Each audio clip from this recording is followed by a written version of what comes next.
I'll just kind of lead off with, the basis of our budget. The biggest piece, I'd say, is the capital budget, which is kind of the biggest highlight. And so if you look at that capital facility plan for 2025, it is gonna keep Brandon hefty. Yes. I don't think Brandon's gonna sleep this Right. next year, so. And have a lot. Yeah, we may need 5 of Brandon's, but yeah, the FAA projects alone just kind of hit all at once, which is good. But we didn't quite expect that they would all kind of land same Right. year. So that in itself is huge. And then, you know, of course, we do some other things like, buildings that need, you know, siding and roof and different things that we've kind of budgeted for. So the total of that, you can see the outside funding we're getting. So the total is 11,738. 11 million. Or 11 million. Yeah, 11 Thank million. you, thank you. Yeah. 11 million. Yeah, 1,000 is a piece of cake, right? We wouldn't Just even for need a Sand- budget. Yeah, yeah, just for Sanderson Field, so that's huge. But when you look at the fact that the Port Resources is, you know, only 4 million of that, which a lot of that is insurance money, so don't be afraid. Right. It, you know, it feels a little better. And then the second page of that just goes into Johns Prairie, which is pretty light, considering we have so much work at Sanderson Field. Yeah. We can't spread to Johns Prairie. Well, and we just finished the Belco project Right. last year, was Correct. all Yeah. Johns Prairie. Correct. So. And then, of course, we do the port-wide, which is, you know, some new equipment for mowers. As far as mowers, we're talking about a new administration vehicle. Yes, get rid of the old Kia that is gutless and go to electric. You know, I Yeah. think it's time we kind of step into this time frame and possibly get the evil eye over there. We're gonna have to at some point. Yeah, right? they're gonna make us. But that's a good vehicle to do that, cause it just goes local Yeah. typically, and so it's a good And vehicle. we have a charging And then a station. charging station. One of our tenants, one of our airport tenants came and visited me, last week and said the same thing, that he would love to see a charging station here, and thinks it's a really great spot. People could top off their car, they could go get a coffee at the coffee stand. You're gonna have it right out here? Get a snack, I don't know. Okay. We haven't come that far Okay. yet. Okay. And Pays then for head the up the, electricity when they do that. well, I don't know, we're looking into all this, but I think we can probably get it I done. know somebody has has a gas generator. Yeah, well, okay. We'll see, Go ahead. see Yeah. where we get, see where we get. So I'm sorry, anyway, go ahead. and then of course, we always budget you know, some of the road fund for needs for our roads and Right. then the capital reserve and routine capital, so, yeah. So, it's robust, I get it.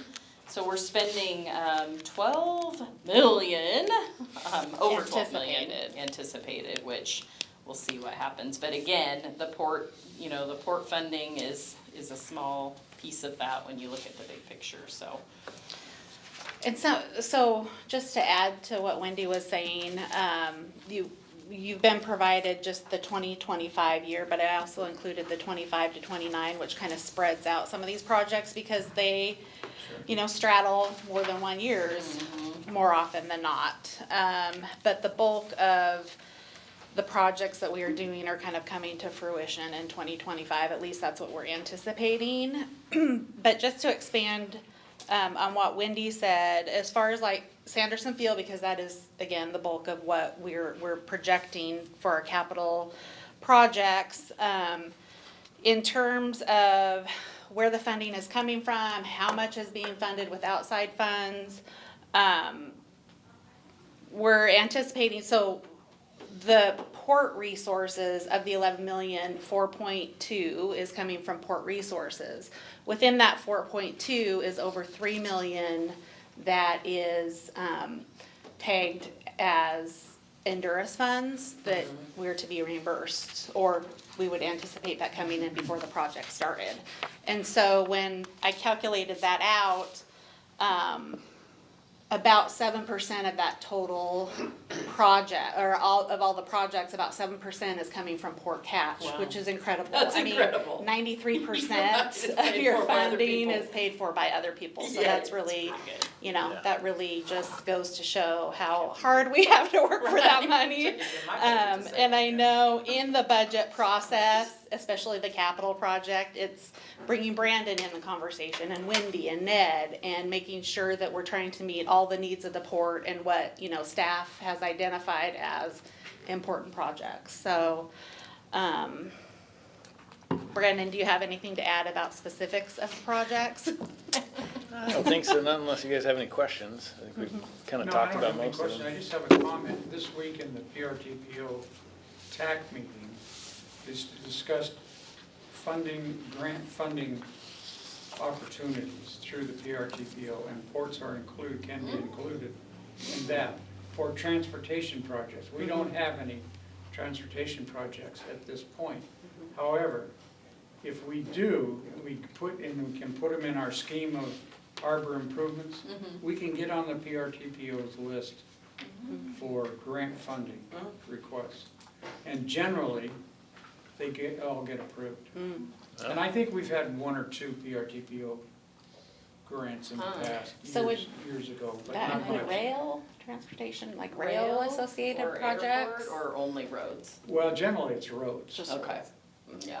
Generally it's roads and trails. We could definitely use some new pavement out here at Sanderson on Well, various roads. let's look into that and see if we can, but we can include it with the PRTPO, but it kind of fits Yeah. into this. Yeah, But you gotta make sure you put it in your plan, Right. yeah, and then it will be automatically approved by the PRTPO. okay, Yeah. good, good. One thing that would be nice is to replace the road that goes to where the burned down replacement building is. The Yeah. one that goes kind of on Yeah. the backside of True Fab, it's in terrible condition. Oh, yeah, it's been It's so terrible narrow for and- years, Yeah, Okay, so that would be good.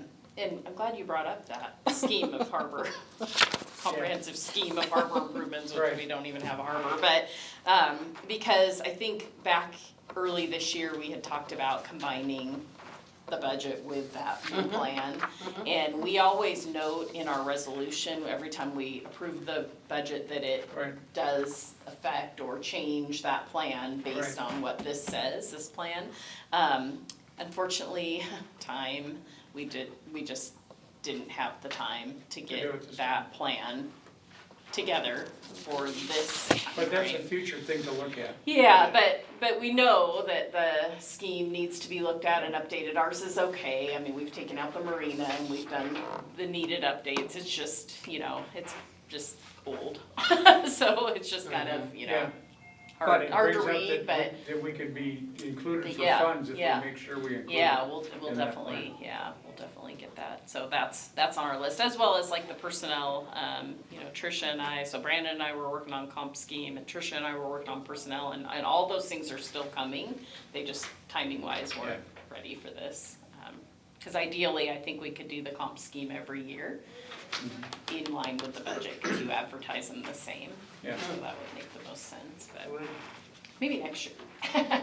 Oh, maybe 25 not, maybe 26. Yeah, I was just gonna say 25, I think you're gonna be Maybe close. not, just kidding. Okay. Foundation demo, airport frontage, is that concrete? Yeah, thing? the You're gonna the finally get rid of platform, that? yeah, it's been kind of hanging out on the list, and we keep pushing it out, and we're trying to combine all of our concrete, we call it concrete crushing or whatever. We Concrete have a crush, lot I of see that. concrete that, was taken out of the old, Yeah. Oh, what yeah, was the, those platforms. yeah, all the Yeah. stuff at Lynch Creek, and then the former fairgrounds, there's a Mhm. lot We got still a big sitting pile of there, stuff we've over got there. big Yeah. piles, and so once that gets demoed, we'd like to kind of do it all at once, Okay. just have Bring one in a machine that does contractor. that? Yeah, Yeah. we did that years ago, and I think it was about, I don't know, 30,000 cubic yards of concrete we processed.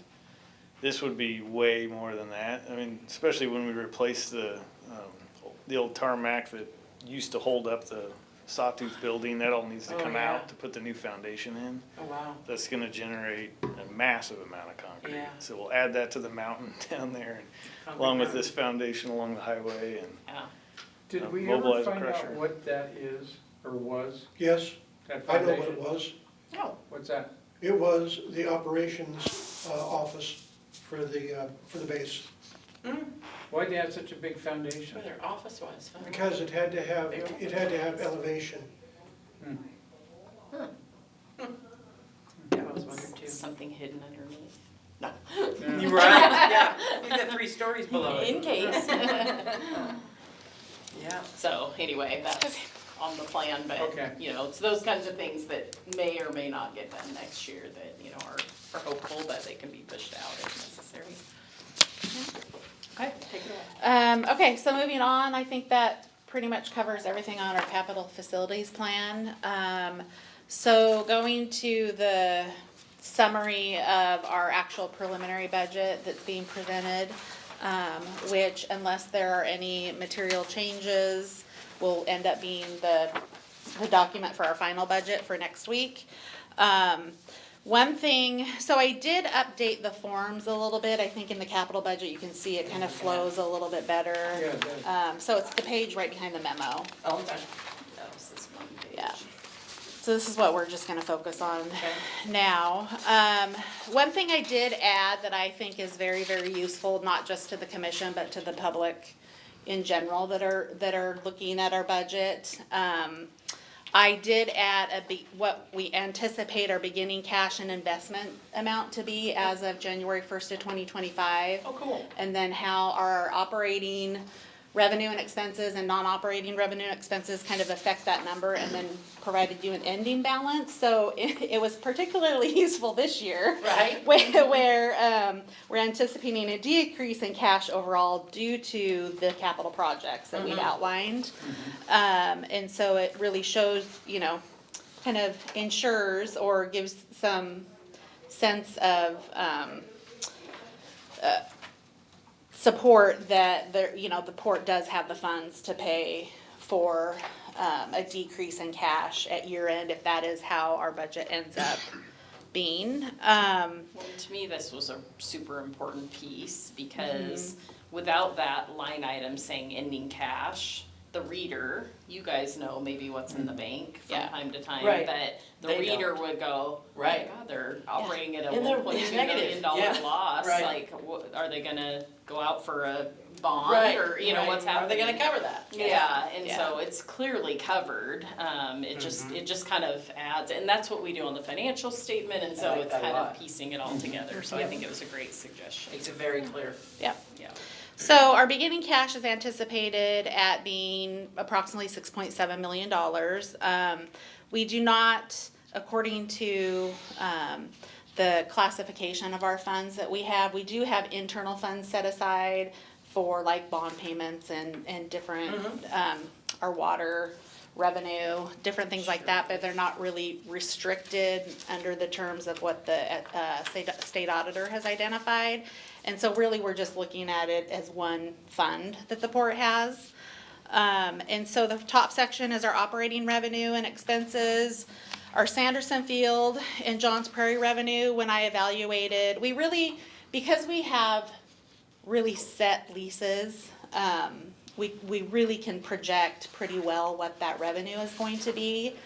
That said, at Sanderson Field, we are still anticipating some vacancies in our 5,000 square foot buildings, and we're anticipating vacancies into next year. We're hopeful that that would change, but I think it's just prudent to, right now at this time, to budget for vacancies.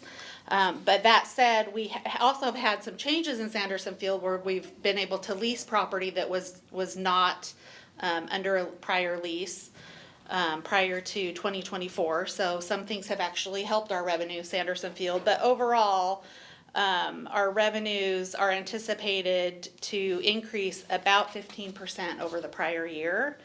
And then we looked at the hangar revenues, and we're budgeting approximately a 4 to 5% increase on our hangar revenues. And then Johns Prairie, we've had some cannabis land leases that have come to a 5-year adjustment, or we've entered into a new land lease. And so we brought those properties up to market value. And so overall, we're seeing about a 13% increase in our Johns Prairie revenue. And so we're anticipating total revenues of about 2.2 million, operating expenses, broken down Sanderson, Johns Prairie, and G&A expenses. Our budget estimates about a 12% increase in our expenditures, and that includes a pretty healthy increase in our medical and health benefits. That's about 9 to 10%, I think is what I've calculated over the prior year. There's been an increase, of course, in cost for materials and supplies, and then we are budgeting about a 15% increase in the insurance premiums to Honduras. I think the claim, is affecting our premiums, unfortunately, and that's how the insurance companies kind of recoup those losses that they're paying out. So that is affecting us. But overall, we're really anticipating that our revenues are going to exceed our expenditures in our operations by about $79,000. Nice. So when we get down to non-operating, do you have anything to add? I'm sorry, Wendy, on No, I was revenues? just simply gonna say, again, we took a very conservative approach on the revenue side. So we kept a lot of vacancies that I'm thinking will probably fill before when we anticipated they would. So that number is great that it's positive, but I think it's probably even gonna be Even more more positive, positive. yeah. Positive. Yeah. Yeah. But And so- things like, sorry, No. things that you don't anticipate, and Brandon will weigh in on this too, but, like, when we changed over to LED lighting on the runway, you know, we thought, oh, LED, I mean, we'll never even have to change a bulb, you know, it's gonna last forever, and they're, you know, like, great, it's savings, right? Well, we budgeted a line item that's like 20 grand just for replacement light bulbs because they do burn out and they're super expensive and you can only buy, just the Yeah. way they're made, they kind of, you know, are in a They- little box or They something. have a condensation issue and they don't generate a lot of heat, and so, like, some of the fixtures, you open them up and you can see evidence of an inch of standing water inside the gosh. fixture with electrical components. That doesn't work out well. No. Yeah. So lately, the ones that we've been repairing, we've been drilling weep holes in them, because, you know, we of course went to the manufacturer, went to the electrical engineer and discussed with them, and essentially the warranty is expired to the point where you wouldn't get enough money to be worth your time at all. But anyway, we're drilling weep holes in them now, one in each fixture as we repair them, and then like using adhesive to put a stainless screen on so no bugs or whatever can get inside there. We're hoping that will deal with the problem, but because we have pilot controlled lighting now where the lights aren't on dusk till dawn like they used to be, they're only on when you turn them on Oh, as a pilot. You know, there's really no cost savings in going from incandescent, which could go 20 years without burning out, to an LED that might go 5. So, yeah, and now we're about to install a whole bunch of taxiway LEDs. So hopefully the problem's fixed. And I've discussed it with the electrical engineer and our general engineer for the airport, and I think we're too late to really change our plan. So it is what it is, but, yeah, it's a learning curve. I mean, sometimes Are the larger new airports- technology comes with a few bumps to the forehead, I guess. Are larger airports having the same problem as we have? Yeah, some are, yeah, and I think our climate here makes it worse than it would be in some other places, just really high humidity, you know? Yeah, so when it cools off, that humidity that's naturally in all the air, that's in all the conduits, that goes to every single light fixture, that moisture condenses out of the air and it liquefies, you know? Creates problems. But at least we know it now, so we can Yeah. budget for it, where, you know, going in, we were like, oh, we don't have to budget for this, and Ned says, one of the items we need to, so, it's in there. Yeah. All right. Okay, so moving on, the next section is our non-operating revenues and expenses. This section differs somewhat from prior years. There used to be a non-operating revenue and expenses and then a non-revenue expense, revenues and expenses. I've combined those two buckets because they really are the same thing for the most part. And the SAO does not prescribe a way that you need to, you know, present that or produce that in your internal working documents. I just think for ease of flow and understanding, it just makes more sense that we have operating and non-operating as the two main areas. So our non-operating revenues include debt proceeds at 2.8 million. So that kind of links back to our capital project fund. Those are curb loans, Olympic Mountain Ice Cream, and then the prospective development project. Other non-revenues, we also have a same exact amount for other non-expenses. That is for LET collected and then remitted to the state. So we kind of just wash those. Capital contributions are anticipated grant funding coming in. Interest income, we did back off on interest income slightly, just because I don't know that we're gonna anticipate the same amount of interest. That's gonna go down a little bit. Sure And will. if we start to use those fire funds more Yeah. that we have on hand, we're not gonna have those funds, in the bank. yeah, as much in the bank. So Wendy and I just felt that we wanted to be a little bit more conservative on that. Smart move. Really, that probably won't affect us until later in 2025, so we might still have a pretty healthy interest income revenue, but we felt comfortable with this. Property taxes, we are budgeting for the 1% increase over the prior year assessed highest tax levy. Yeah. Yeah, that's what I was saying. Miscellaneous taxes are just that, timber taxes, different things. Proceeds on sale of assets, I added 2,000. So hopefully if we do proceed with purchasing an electric vehicle or some sort of hybrid vehicle plug-in, that we would like to probably sell the Kia that we have and get rid of the admin car. There's no sense in keeping that around. And then, of course, insurance proceeds. So these are proceeds above what we've already received from the insurance company. And then other non-operating revenues is just kind of little minor miscellaneous items. So total non-revenues of 11.3 million. Our non-operating expenses include principal paid on long-term debt, and then the interest expense would also be the interest on the long-term debt. As my memo said, the principal paid really didn't change much from what we paid in 2024, although we had some debt that was expired because we paid it off. We also incurred or added debt with curb, so that's kind of a wash. But the interest expense did increase, almost doubled, because now we have a new loan that starts out a higher, you're collecting more interest up front because the debt is higher initially when you begin to pay that loan. So the interest expense is a little bit higher. Purchase of the capital assets, 12.1 million, and then the other minor items for total non-operating expenses of 12.6 million. Our net